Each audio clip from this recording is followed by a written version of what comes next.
મિત્રો, આજે આપણે એક્ટિવ પેસિવ વિશે અભ્યાસ કરીશું. એક્ટિવ પેસિવ એટલે કર્તરી કર્મની રચના. તો એક્ટિવ પેસિવ ની અંદર એના કેટલાક નિયમો સમજવા જરૂરી છે.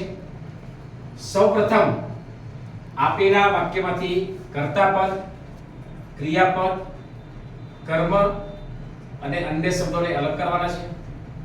ત્યારબાદ આપેલા વાક્યનો કાળ એટલે કે ટેન્સ નક્કી કરવાનો છે.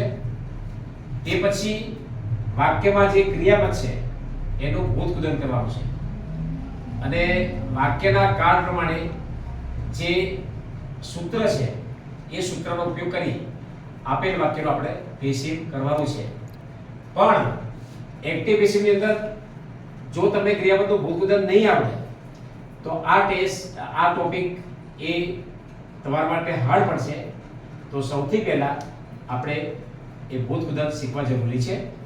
For example, Priya writes a letter every day.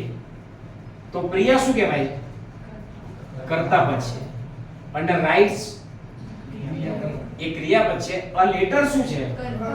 કર્મ છે. અને એવરી ડે બરાબર. તો એ વિગત પડી ગઈ તમને. હવે આ વાક્યનો ટેન્સ કયો છે? Simple present. તો સાદો વર્તમાનકાળ છે. તો એનું સૂત્ર જે હોય એ સૂત્ર લઈ અને એના પદ ત્યાં મૂકી દેવાના.